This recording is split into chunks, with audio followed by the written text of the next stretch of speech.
Welcome to the First and 30 podcast. This is your host, Antonino, and this is episode 95. Man, we're getting up there.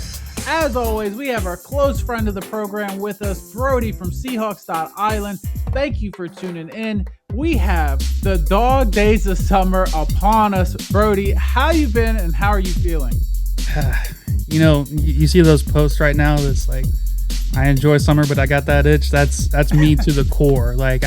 Yes, summer's great. A little too hot for my liking, but I've really got that itch. I need football to come around now. That's right. I'm ready for the fall crisp air to kick in. I'm ready for the players to be in training camp, preseason.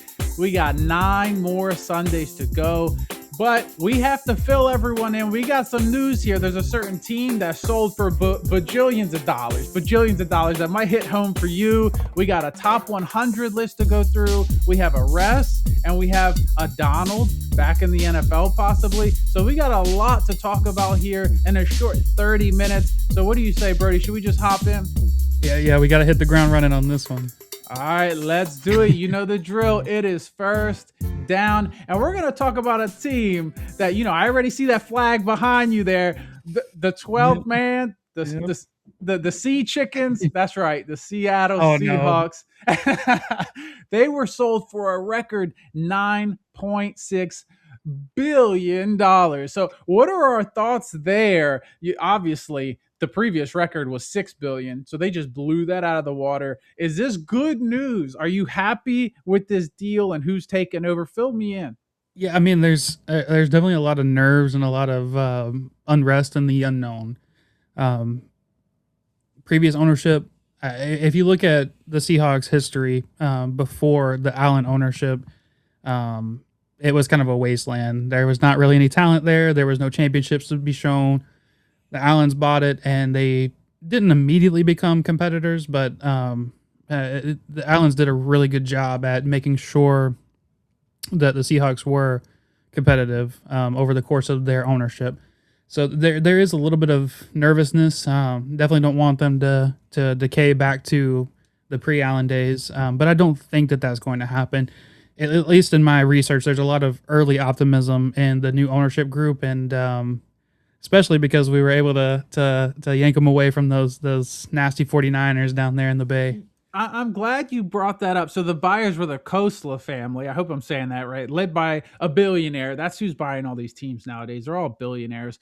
But there's a 49ers connection there. They have a minority stake in the 49ers. That's a red flag. Like, if you're a Seahawk, shouldn't you just cut that deal short, tell them to see the door and get out? Like, what's the deal? Well, so I mean, realistically, if you look at a lot of the teams throughout the NFL, there's a lot of like cross trading and rivals going on. I don't know about ownership. I don't know. I don't have any prerequisites for there. But I mean, heck, even on our roster, our offensive coordinator just was with the Niners last year. John Benton, our offensive line coach, was with the 49ers a couple years ago. So I mean, there's been an invasion recently. I think you've got to take a cap off to the way the 49ers have ran over the last several years. Even though I can't stand them, they are a well-ran organization. So I don't mind stealing some people away from them and making us better in the process. But yeah, like I said, everything that I've heard about them so far, I think it's going to be a good venture. I am hopeful. Their family in total seems very like they got their money through early acquisitions of a bunch of technologies and a bunch of innovative. They're just innovative. They are ahead of the curve. They're cutting edge, and that's what we've been trying to be since Mike McDonald joined the team. So I think it's going to be a good marriage. Well, we got to hope they don't use AI like the San Francisco 49ers did in this previous draft, because that was ugly. So we'll find out. But hopefully they're not using that San Francisco AI.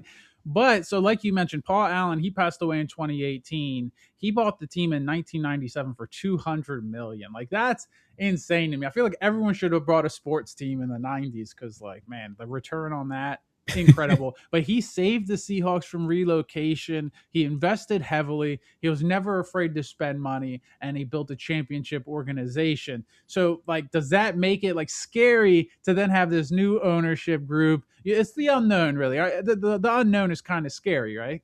Yeah, absolutely. But um, everyone that follows the Seahawks kind of knows whenever Paul Allen passed away, in his will and testament, he left clear instructions that when the timing was right, that the estate was to sell off the team. So it was always written that ever since he passed away, the team was going to be sold eventually. It just was a matter of timing. Um, what better time to sell a team than after we won a Super Bowl? We've got everything running. We just need someone to come in there and not Jerry Jones it, right? You like just leave your hands off of it. Let the train keep on running on what has been running on, and stay out of the way. And I think that even though they were very in tune with the 49ers organization over the last several years, I don't think that they were owners that got in the way. So I have hope for that to happen. I don't want a Jerry Jones. I just want someone to keep the train moving, you know? Don't Jerry Jones. We have some Cowboys listeners out there. I don't know if they're going to be happy with that. Don't Jerry Jones it. I freaking love that. Cowboys are a whole nother topic we won't get into. But the Seahawks, $9.6 billion. I'm happy for you guys. I'm hoping it's positive change. There's really a new aura around the Seattle team. Obviously, you have some new hardware in the building, sure. But with the head coach, like the cap situation over the next few years, they're in such a good spot to make this a dynasty. I know we touched on it a little bit. So I can see the twinkle in your eye. You're excited. I'm excited. Seattle has something special brewing. So we'll probably talk more about them come season time, but let's move on to second down. All right. So second down, we're going to talk about the NFL's top 100 players that they release every offseason. So these players are voted on by the players. So it's not the fans, it's not ESPN, it's actual players saying, hey, this guy sucks. He's not in the top 100. So that being said, every day they release two players. Every weekday they release two players. We're at like number 60 something right now. So let's talk about the 30-ish players that have been listed, who we think's kind of overrated, underrated so far, and who stuck out. So I'm going to kick it off to you. What's the biggest name that sticks out on this list so far? Well, just in brief conversation with you, there's been several that have been big time fallers on this list, and that's kind of been the running theme so far. Is this year almost it felt like a passing of the guard, almost like not necessarily with some of your bigger names. Like your bigger names are going to be around, your Mahomes, your Burrows, your Jacksons, your you name it, they're going to be around. But for a lot of the skill positions and a lot of the other positions, it felt like a passing of the guard. So you're seeing names like AJ Brown, who fell 50 spots and deservedly so. He didn't have a great season, and you can say it was Patullo, you can say it was whatever, but that was one of the names that definitely stuck out to me. And then Xavier McKinney stuck out to me, dropping another 40 spots. He was phenomenal in the Giants last year, goes to this Packers defense that everyone raves about every single year, and it always underperforms. And what do you know? You have a player who does well in the Giants, and he goes to the Packers and underperforms. So those were two names that immediately stuck out to me. What about yourself? I mean, come on, everyone's favorite number, 69, right? You got Lamar Jackson. You know, I'm the first one to rag on the guy, but he went from number 2 to number 69. That seems like an insane drop. And I'm the first to admit, yeah, there's like injuries there. You know, the end of the season was kind of weird, but the talent's there. Number 69, that's a huge drop off. What are your thoughts there? Are they giving him a hard time? Again, this is voted on by the players. So what is that saying about Lamar? So I think that that's one instance of the top 100 getting something right, because it make no bones about it. He had a underwhelming season. He did. You go from being back-to-back MVP and MVP runner-up, and then you back those two performances with taking games off in the most crucial time of the year. And yeah, some say he was injured. Some say it was John Harbaugh. Whatever the case may be, a player of that magnitude taking time off like that in crucial time, like we're talking week 16, 17, 18, like we're talking games that were make or break for the Ravens, and he took time off. So I think he deserves to slide down that list. And it's not even like when he was playing to MVP caliber. He wasn't never in the conversation this year. So dropping that far definitely was deserved. I'm interested to see if they hold other players accountable for the same thing, like your Micah Parsons and your CDs who had down years by all accounts. Man, so his peers are like, hey, you took some big games off. We noticed you slipping a little bit. We're knocking you down a few pegs. So, hey, message sent. As far as injuries go, there's another name that's actually missing, Jaden Daniels. Like, I know another one where he was hurt, but gosh, I see a couple guys on here. I'm like, I know I would take Daniels over Jordan Love. I know I would take Daniels over a Byron. Come on, what we got? Brock Purdy. Okay, Brock Purdy, Bordeaux. There's just a few players where I'm like, all right, I would take Daniels here above these guys. But so you're saying injuries factors in here? Yeah, I truthfully think at its core, the top 100 should be how those players played that year. I think it should be the top 100 players of the previous season, and you've got to take injuries into account for that, because if you're not on the field, then you can't play well.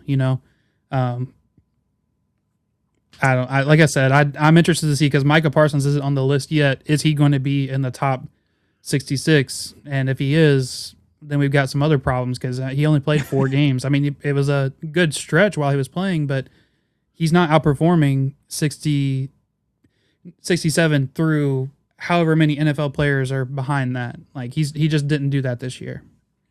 Oh man, I'm looking on it. Maybe I'm just getting a little biased because I live down here in Tampa. I see Baker Mayfield at 77. I mean, the guy does it all. He runs, he passes, he's a team leader. Like, he fights through injuries. We talk about injuries. The guy fights through every injury. He plays hurt every single game. To have him at number 77, I feel like he should be in the top 50 or so. I feel like they're sleeping on him a little bit. I don't know. That's one that stood out to me too. Yeah, and there's definitely other instances where they've already kind of slipped up a little bit. And call it bias, call it whatever you want to, but Ernest Jones being at 97 that's a farce. Like he was the captain of the best defense in the league this past year by points per game, by run yards per game, by a bunch of different metrics, EPA per play, and he was a captain of that defense. And having him that low and having him below the likes of a legend like Demario Davis or a legend like Bobby Wagner, love those guys. Obviously, I have a heart for Bobby Wagner, but having him below those two, and he, by all accounts, outperformed both of them this past year at the same position, it doesn't make sense. So in some semblances, it's definitely a popularity contest. Yeah, I would agree with you there. It is a popularity contest. I think we do see that here. And we should have a lot of Seahawks on this list. I see a bunch already. Do me a favor, get Zay Flowers off of here. He shouldn't sniff the 100 in my opinion. But anyhow, that's nor here nor there. We'll see how this list shapes out going forward. Again, it's only the first 30. I want to see where the Burrows of the world and the Jamar Chases of the world, how they slot in here. Top 5 for both, I'm sure. But we'll find out. We'll revisit the next 50 or so names in the next episode. But let's shift gears. Let's go to third down. This is a piece of big news that came out. So we went over a couple news headlines, but Terrion Arnold was in the news for the wrong reasons. All right, we talk about 2 good ones. This is a bad one. He got arrested right in my backyard in Tampa. Apparently, he has 8 felony charges, allegedly, for orchestrating an armed robbery and a kidnapping involving multiple victims. So I think they rented an Airbnb. He claimed these 2 girls stole something. He had 2 guys. He phoned his buddies, was like, go to this place, get my stuff back. They end up going there, taking these girls out, driving them somewhere, kidnapping. The bond was set at $1 million. The Lions then release him almost immediately. The criminal case is ongoing. Tell me, Brodee, did the Lions act too fast by releasing him when he hasn't gone through the court process? Yes. Due process, he hasn't gone through that. Did they act too soon, or was this just despicable? Get him out of there. It's tough. First and foremost, as a player in the league, you got to understand that all eyes are on you at all times. So doing something like, and if this story is to have merit at all, what could they have possibly stolen from an Airbnb that you as an NFL player couldn't replace? And like if you're putting something in an Airbnb that's sentimental value or something, then that's your own stupidity because you're renting it out to people who you don't know. But nothing can be worth the amount to do any of this allegedly. But going to what you were asking, when players do stuff like this, they put the teams in a very tough position because let's say one day that all this comes out and it's all false. He never had any sort of involvement in this, and it was just a publicity stunt by someone somewhere. Then the team looks bad because they've cut this player that was young and promising, and on the come up. And for all intents and purposes, he had a regular podcast with Pat Surtain, and he seemed like he had his head on his shoulders and was really about to make a name for himself. And you cut that piece out of your team. But if you keep on to him, and this does become confirmed information, then you look like a scumbag franchise. You look like the Cowboys of the world. I mean, not to keep on bearing the hatchet here, but like you look like a team that harbors fugitives, for lack of a better term. And so it's definitely a catch-22. I think the Lions might have made the right move by acting early, because sometimes even that can, true or false, can become a distraction in the locker room. You really can't have that guy around your team while he's going through that process anyways, so might as well not have him on the roster. Yeah, ultimately, like these are NFL franchises worth billions of dollars, like we just discussed, and you can't have this smear. It's just a black eye for an NFL organization. So the risk outweighs the reward in that case. So they did the right thing. But like you said, Terry and Arnold was coming up, promising player out of Alabama. I wouldn't say shutdown corner, but promising corner, high draft pick, a lot invested in him. For them to cut ties that soon, and it's 8 felony charges. So there's a high amount of evidence, I would believe. It says including robbery with a firearm. They took them out of the Airbnb, put them in a car, 2 guys, I guess, holding them up at gunpoint, drive them somewhere. It's bad written all over it. You're an NFL player and you're using Airbnb. Like, come on. Like, I use Airbnb. I don't mind. But if you're an NFL player, shouldn't you be at like a Hilton or, I don't know, even a Marriott, any hotel brand? I don't know. Not an Airbnb. I don't know if he's trying to keep a low profile, but like you said, you're an NFL player. Why even go through any of this? Well, and I'll hit home on it. Like if you're renting out an Airbnb or if you're renting in an Airbnb, like again, you're an NFL player. Like it's not like money is a source that's lacking in your life. Like again, you whatever was in there, either A, you were dumb enough to put it in there while renting it out, or B, is a replaceable piece of furniture or something replaceable in the house. And yeah, you can go through Airbnb to put a claim in on whoever rented from, and I'm sure you could have done things the right way, but you chose to go to the extremes and make this like a freaking Fast and Furious film by all accounts and purposes. Like you're putting people at gunpoint, putting them in cars, taking them, like, I don't know what kind of universe you were living in. I know everyone's ranting and raving about GTA 6 about to come out, but like you didn't have to live it in real life, And go figure, Florida is going to be in GTA. It's the whole map of Florida, so you'll be able to drive through the same parts. So maybe he was playing a real life version a little early, but all I can think of is maybe if I had to just make up a story, I'd be like, maybe it was a chain. Maybe he slept over with these girls, had some girls over, had like some gold chain that might have been worth $100,000, something, sentimental. That's the only thing I could think of is super expensive gold chain. It's all crazy, and it's all allegedly. This is all allegedly. He's going to go to court. They're going to figure that all out.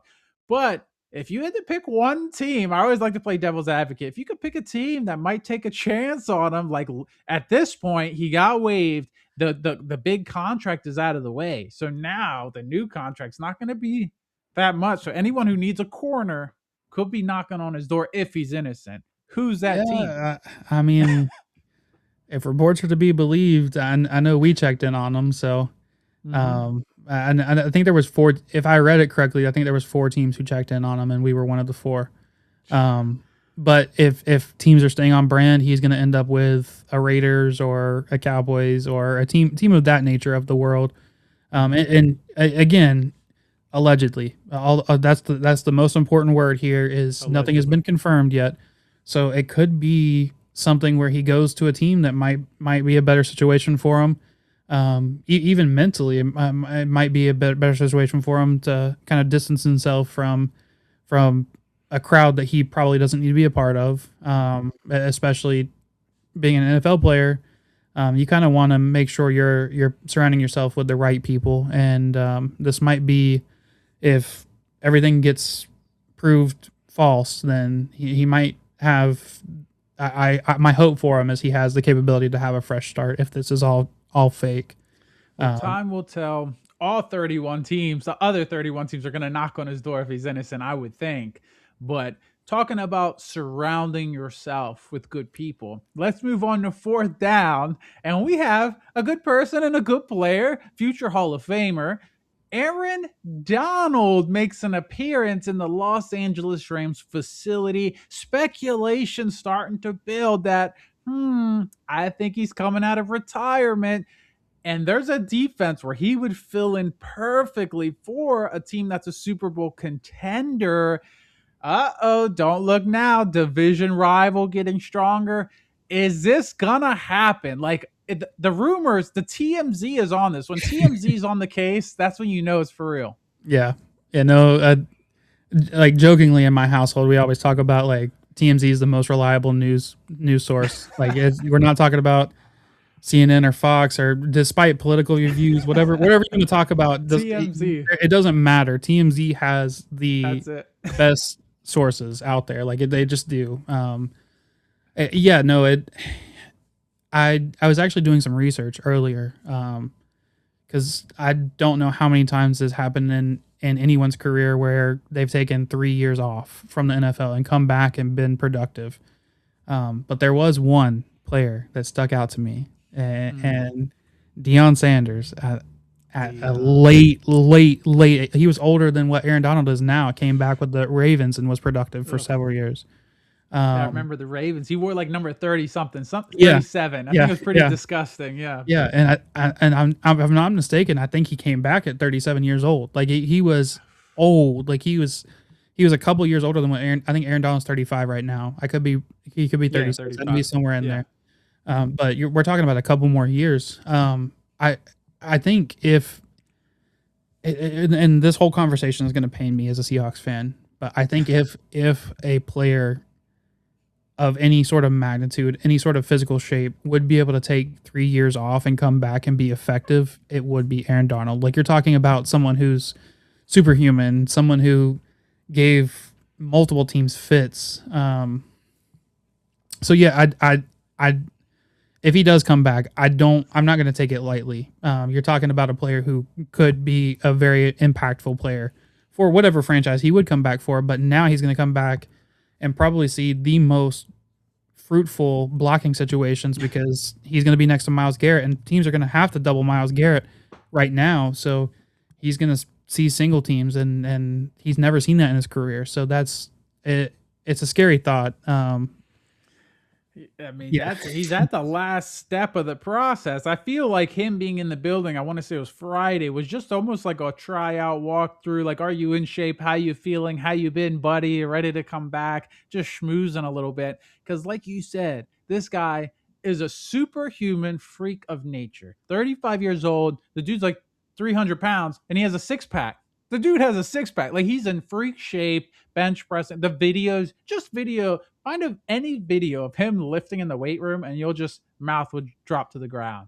We're talking about a freak here. And he's going to join other players, Byron Young, Jared Verse, Myles Garrett, Kobe Turner. Like, there's some ballers on this defense. So he's probably thinking this could be, my breakthrough year, breakthrough year. This could be the biggest year of his life, basically. Yeah, what you were talking about, though, I think that's the saving grace in the conversation here for the rest of the NFL, because yes, him coming back does move the needle a little bit more in the Rams' favor, but I don't think it moves the needle as much as people make it out to be. Like he's a phenomenal player. Myles Garrett, phenomenal player. But the issue is you can only have so many defensive linemen on the field at the same time. You can rotate, and that's where that needle will move. But again, this pains me, but it's not like the Rams had a bad interior defensive line group before this move. They had Kobe Turner, Poona Ford, Braden Fisk. Like they had guys in there. So I think he'll come if allegedly, again, the word of the podcast, if he comes back, I think it'll be in more of a rotational mindset. Like he's not going to be a workhorse like he used to be. I hope that they want to make him a workhorse because I think that's better for me. I think he'll gas out by the end of the year if they do that. But I think if they were smart about it, they'd really heavily watch his reps per game and ramp him up more towards the end of the year when they're playing my Seahawks and they're playing the Chiefs and they're playing all these harder teams that they're going to come across at the end of the year. Yeah, I've read the same exact thing. Like, be selective where and how you use them to start the year. Keep them fresh. Maybe on first down, second down, passing downs, take them out. And some people even say, "Hey, don't even, like we talked about this. Don't even come back until maybe halfway through, right? Just save your legs. Come back week 8 or 9. Keep your in shape. Keep working out." I'm not sure, but I want to ask you one question. Not to interrupt. I want to ask you one question here. Why is he coming back? What is the motivation? He won the Super Bowl. He walked through the sunset, winning a Super Bowl. Why is he coming back? Yeah, I mean, at the end of the day, the only thing that he could want to come back for is add another ring, and like that's the only thing that would make sense. He's achieved everything in his career. He, by all intents and purposes, if he's not, he should be a first ballot Hall of Famer. So this will just kind of reset the timer on like Phillip Rivers did last year. Mm-hmm. I mean, hey, maybe I know there's some storylines that came out with Phillip Rivers. He needed that health insurance for all of his 95 kids. So maybe Aaron Donald hurting for money or something. He needs health insurance. I don't, but no, I think it's got to be for another ring. And it's kind of goes in line with what the Rams are doing this offseason. They're going all in. But that brings much delight to my heart because that means that they think they have to go to the ends of the earth to beat my Seahawks, apparently. Like they have to go out and get a Myles Garrett. They have to try to pull Aaron Donald out of retirement. Like what's next? Are they going to pull Torrey Holt and Marshall Faulk out of retirement too? Like, are they just going to bring all the Rams greats back just to beat my Seahawks? Like, are we talking about Thanos here? Like, I don't know.